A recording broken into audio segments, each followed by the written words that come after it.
Hello, my name is Emily Kaufman, and I am an English teacher currently working at Stupavskou jazykovka.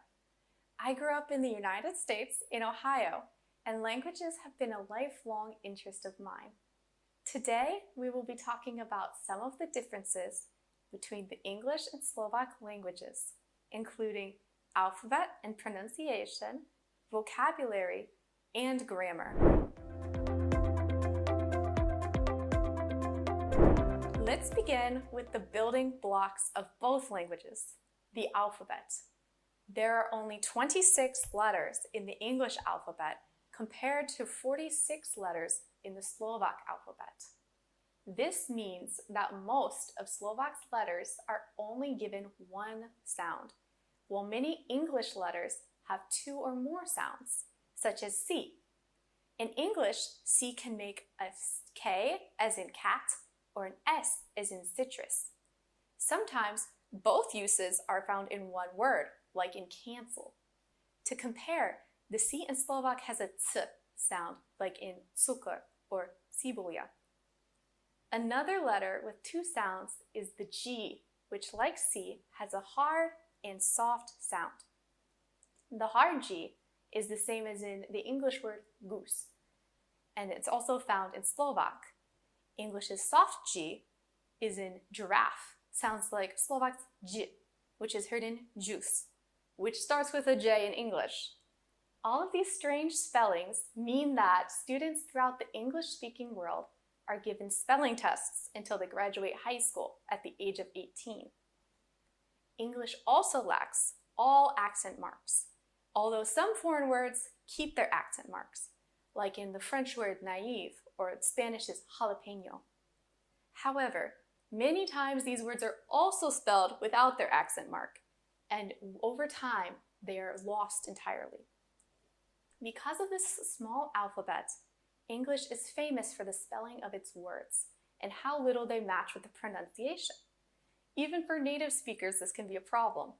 It is a common joke among book readers that they will learn a word from a story, and when they try to say it in front of others, they will totally mispronounce the word, and nobody understands them. This happened to myself with the word epitome, which I thought was said epitome based on its spelling.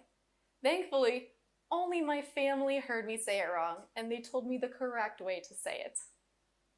For many English words, you cannot tell how it is said by looking at the spelling, and you must memorize how to say each word. A common example of this are the words though, cough, and through. All three meaning tses, kashel, and hotzi, end with O-U-G-H, but each ending has a different sound, and they do not rhyme. But words like horse, kon, and course, ruby, do rhyme. Speaking of rhyming words, English has many words that are spelled differently, but pronounced identically. These are called homophones, meaning same sound. Course, ruby, and course, which has 12 different meanings in English, are said the same way. My students are interested in learning how to hear the difference between these homophones, and they often ask me for tips. But with homophones, there are unfortunately no tips for hearing the difference. Native speakers rely on the context of the sentence to determine the meaning, which means that learners should take time to study common homophones in English. Luckily, with the internet and online dictionaries with audio, it is easier than ever before how to learn new words, and which words have these tricky homophones. I prefer the Oxford's Learner's Dictionary, which is free online and specially made for English learners.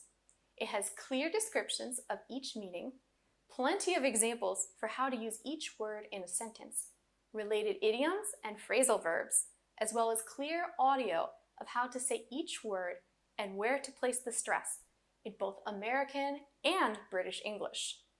Stress in Slovak vowel words are always placed on the first syllable or piece of sound in a word. For example, dog and schoolmate both have the stress on the first syllable, but unite has the stress on the second one in English. These words in Slovak, pes, spolužiak, and spojiť, are all stressed on the first syllable. This is difficult for learners of both languages. English speakers learning Slovak, like myself, have trouble with stressing only the first syllable, especially in longer words, where I often want to place the stress later in the word. Meanwhile, Slovaks learning English may sound monotone or angry when they use Slovak stress patterns on English sentences. In the past, some people have tried to make English spelling and pronunciation match better. This took place mostly in the 1800s in America, when there were many new immigrants and teachers wanted to make the language easier for them to learn. This is why British English will have extra letters such as the U in words like color, or an AE or OE when Americans will just use an E, like in the word encyclopedia. Some words also have switched places, like how center in American English has the E before the R, but the British have the E after the R. Speaking of the differences in spelling and vowels, English has more vowels, somolaski, than diphthongs, dvojhlaski, than Slovak. Diphthongs are vowel sounds that need movement of the tongue to be made, where it's like boy in English and the first vowel in cieni in Slovak. Standard forms of English have 12 vowels and 8 diphthongs, while Slovak has 11 vowels, including both the long and short vowels, and 4 diphthongs. Because English has so many vowels, it can be very hard for non-native speakers to hear the differences between them, especially for vowels made lower in the throat. In the same way, English speakers have trouble hearing the difference between the long and short Slovak vowels and have to use context to find the meaning of the word in a sentence. Most Slovaks cannot hear a difference between the word bed and bad, postel and zli. When my Slovak boyfriend told me he couldn't tell the difference, I thought he was playing a joke on me. To my ears, they're like night and day. How could he think they are the same sound? It turns out that to make the e and a, your tongue is in the same place in your mouth, but you make the a from a deeper part of your throat. For another example, I have noticed lately are between soup and soap, polievka and meatloaf. Slovaks will pronounce both words identically when speaking English, although they sound completely different to my ears. For English speakers, the long and short versions of Slovak vowel sounds identical outside of the classroom. I cannot hear the difference between dom and dom, or zle and zle at all when I hear Slovak speaking naturally. To me and many other learners, they are like the homophones I mentioned earlier, and I use the meaning of the sentence to hear the context. Speaking of this, some sounds in Slovak do not exist in English, especially the h, like in chleb. A similar but not identical h sound is only used in Scottish English and is known from the word loch. This sound is difficult for many of us to make without practice, so many English speakers will say loch instead of loch. Another example is of Slovak's trilled R's, which I will not be attempting to say here. Similarly, some sounds in English are rare in Slovak. One common example is the th sound. English has 2 versions of this sound. It is difficult to master, and many English learners, including Slovak speakers, usually substitute it for a D sound. A native speaker will say this and that, but a learner might say this and that. Lastly, depending on the version of English you learn, British or American, you will hear a difference in the way they use R's. Most dialects of English around the world use a weaker R that is very soft and like what most other languages use. However, American English is highly rhotic, meaning it uses a strong R sound and has one of the hardest R's of any language in the world. In standard American English, the R is always pronounced, but in some dialects, such as the South, Boston, and New York, the R is much weaker and is sometimes dropped, like in British English. As you may have been hearing during my speech in this video, and even now, You can hear me say every R clearly. However, if I speak with a New York, Boston, or British accent, you might hear that my R's disappear in the middle or end of words. River becomes river, herd is head, and horse is now horse. Now let's talk about vocabulary. Slovak and English share very few words except for so-called international words like taxi, telephone, hotel, chocolate, and so on. There are no Slovak words used in the English language today, aside from the anglicized last names of Slovak immigrants like Novak and Sedlak. The two languages are descended from the Proto-Indo-European PIE language that is believed to have existed about 6,500 to 4,500 years ago. Since that time, the two languages have had almost no connection and have developed their own unique vocabularies.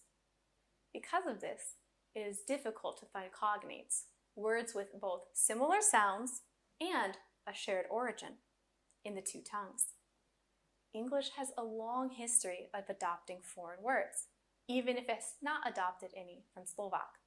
Latin in law and medicine give us terms like emo, modus operandi, and cranium, which is skull or levka. Greek influence can be seen in philosophy and psychology, in the very words themselves, as they come directly from the Greek words, meaning love of wisdom and study of the soul. French and English have had a relationship for thousands of years, and the French once ruled the English for 300 years. Many words for politics and luxury come from French. Terms like coup d'etat, or štátny prevrat, or royal, královský, are from the time the French took over the English government. Even the English words for cuisine, beef, and pork, or kuchyně, hovádzé meso, bračové meso, all come directly from the French. Before the French invasion, or the rediscovery of Latin and Greek knowledge in the 1500s, English had a Germanic origin. Almost all words used in Old English have close ties to German or Old Norse. Brot and bread, Wasser, water, Trink and drink, Blut and blood are all cognates between English and German.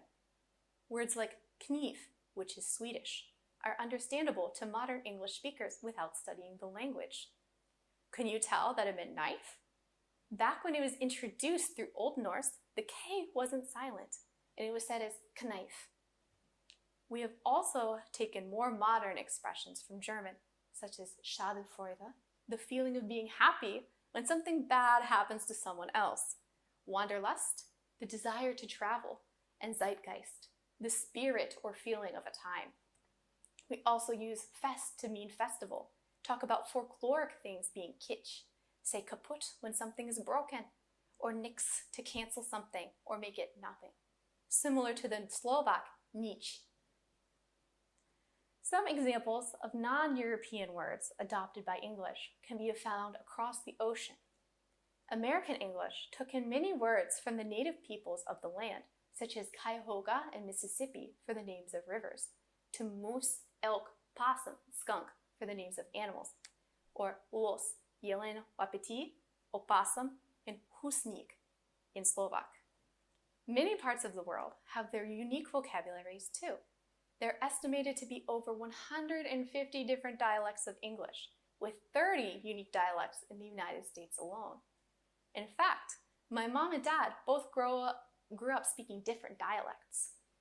My dad speaks Midwestern English, which is the preferred English for TV, radio, and news, and which you're probably familiar with, and is considered standard American English. My mom speaks a dialect that began forming in the mid-1900s called Inland Northern English. This accent is known for pronouncing the vowels in a different way than Midwestern English, and the changes are still happening. Some words in Inland Northern are very rare and are only used by people in 1 or 2 cities, such as the term devil strip, roughly travnik, which is only used by people from Akron, Ohio, to describe the grassy space between a sidewalk and the road. Many dialects of English do not have a specific word for this place, just like in Slovak, In fact, I even asked my boyfriend and sent him a picture, and he had no idea what to call it. There are only 3 official dialects of Slovak: Eastern, Central, and Western, in addition to the dialects spoken by Slovak communities around the world, such as in Serbia and Canada. There are an unknown number of unofficial Slovak dialects, but there are definitely more than 3. Very little research has been done on these groups, but hopefully we will record them better in the future. Besides adopting many foreign words, English and Slovak also have unique ideas that can be seen in their vocabularies. The first difference I noticed was when I moved to Slovakia. Most languages have honorifics, čestné tituly, that are used when speaking formally to someone. For example, Mr. Novak or Pán Novak. In Slovak, there are pán, pani, and slečna, approximately equal to Mr., Mrs., and Miss in English. However, in English there is an extra word, Ms., which can be used for any woman no matter whether she is married or not. This word was invented in the 1600s but became very popular in the 1900s as women entered the workplace and wanted to avoid being labeled by their marital status. Because Slovak does not have this equivalent title, I appear too old to be slečna to many residents. Most documents and emails from Slovaks address me as Pani Kaufman, despite me being unmarried. Some go even further and change my surname to Kaufmanova, which feels quite strange to me as an American, where we do not change the last name for women. Slovak uses 2 completely different words depending on whether a man or a woman is married. On je ženatý or ona je vedata. Speaking of relationships, Slovak has 2 words, ujo and striko, where English only has 1 for uncle. Another difference appears to be between borrow, požíkať si, and lend, požíkať. Slovaks, even if they have C-level English, completely avoid the word lend and instead create the phrase borrow you. For example, next week I will borrow you €5. A native speaker would say, next week I will lend you €5. Or, if returning the money is understood by both speakers, next week I will give you €5. Borrow me has also been created to match with borrow you. For example, can you borrow me €5? Instead of can I borrow €5?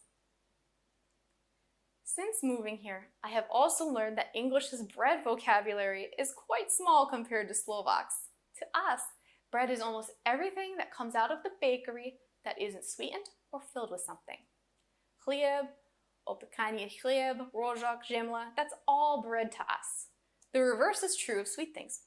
Koláč appears to describe cakes, pies, and pastries, which are 3 totally different things in English. Cakes are fluffy. Pies are crust filled with fruits or something salty like meat and cheese. And pastries are small treats that are eaten without silverware or in a few bites. One last interesting difference I've noticed is that Slovak has different words for orange fruit, pomeranč, and orange color, oranžový. You may have noticed that I didn't use different words when speaking English, and that's because we don't have different words. We have only 1. Before the fruit was introduced to England, the word red was used to describe things that were orange-colored. You can still see this in words like red fox or redhead, which describe someone with orange hair. Lastly, let's talk about grammar for a few minutes.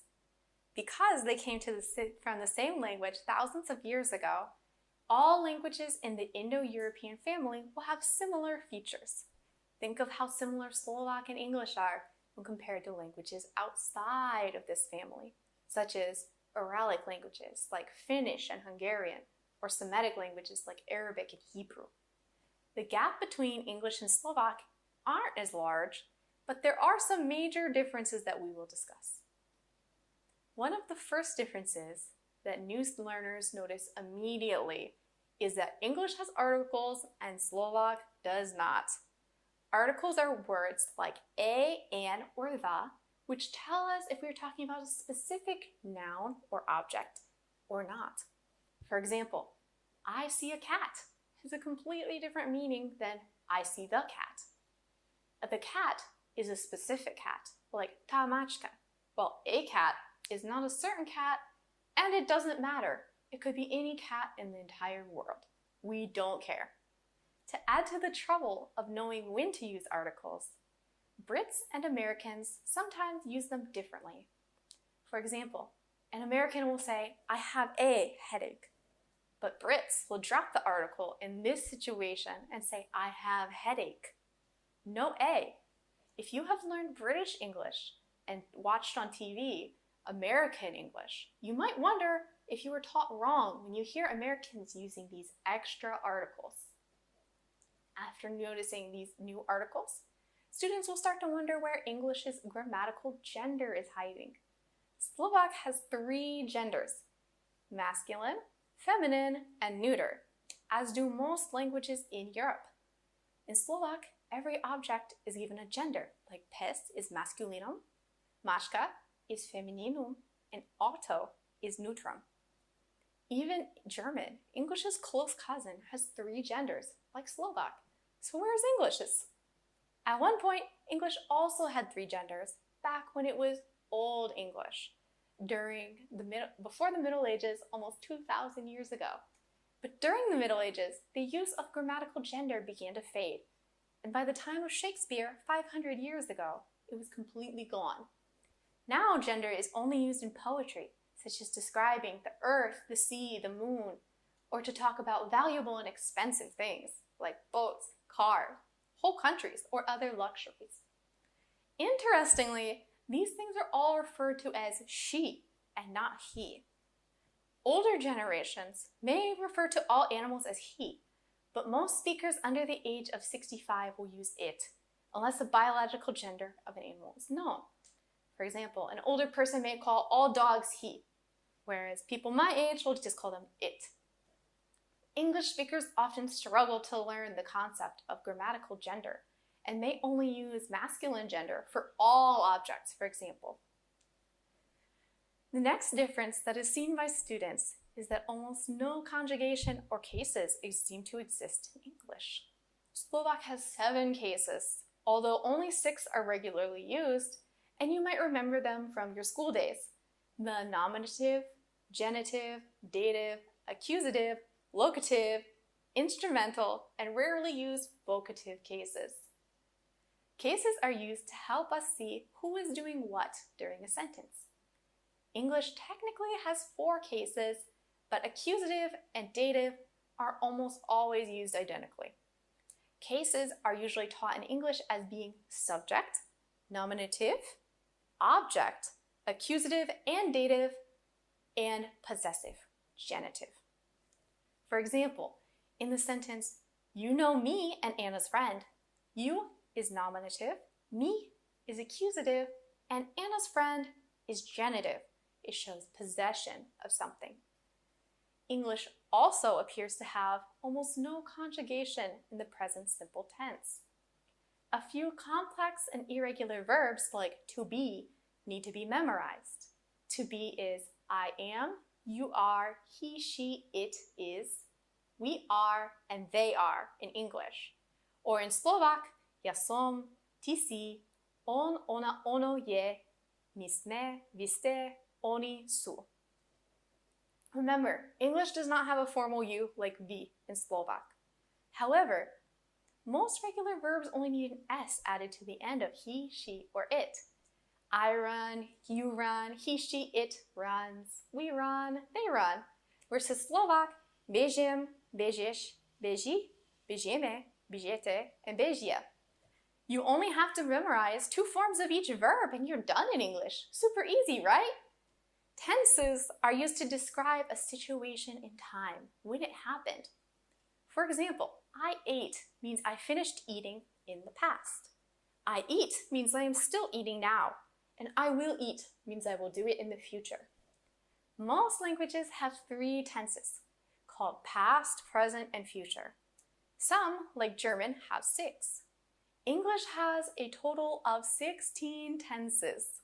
This includes the standard tenses made up of a combination of past, present, and future, with the simple, continuous, perfect, or perfect continuous, as well as for future in the past tenses, which are sometimes called conditionals. Despite having so many tenses, they are used frequently in writing, on TV, and in everyday speech. In fact, in American schools, young children are often only taught past, present, and future tenses. Later, in high school, a semester or two of English class might be focused on learning the names of the tenses and their uses, but most students already know how to use them and do it on their own. This doesn't even mention some dialects of English, which have their own grammar structures, such as in Black American English, where there is a habitual be to show repetition of a verb. An example of this is I be working, which has the same meaning as I am working regularly.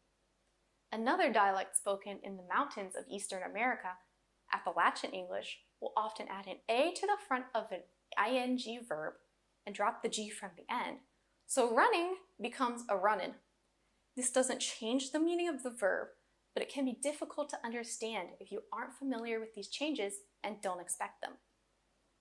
Many dialects of American English also use ain't, which has the same meaning as I am not.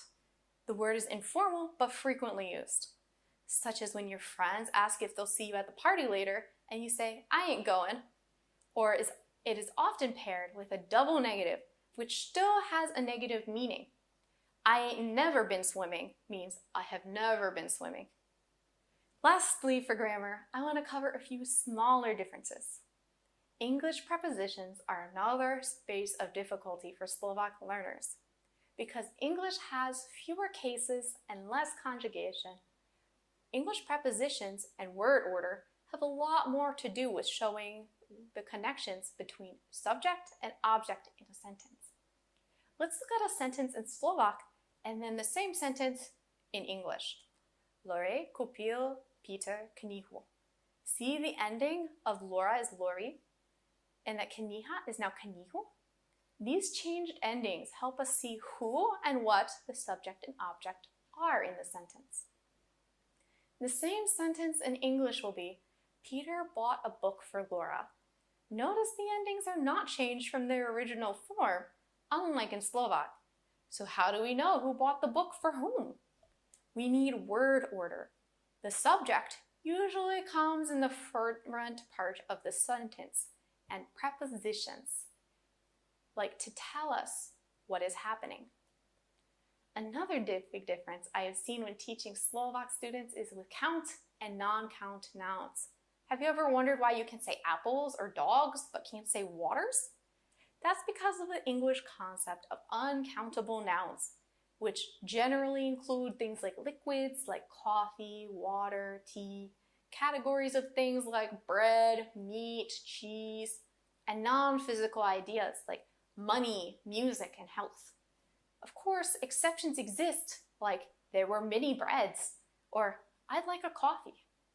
Here, we are saying the same thing as there were many types of breads, or I'd like a cup of coffee. And we are adding a description to the uncountable nouns that makes them countable. I hope that this video has helped you see some of the common differences between English and Slovak. Both languages are descended from the same source, but have their own unique histories, shaped by the world around them at that time.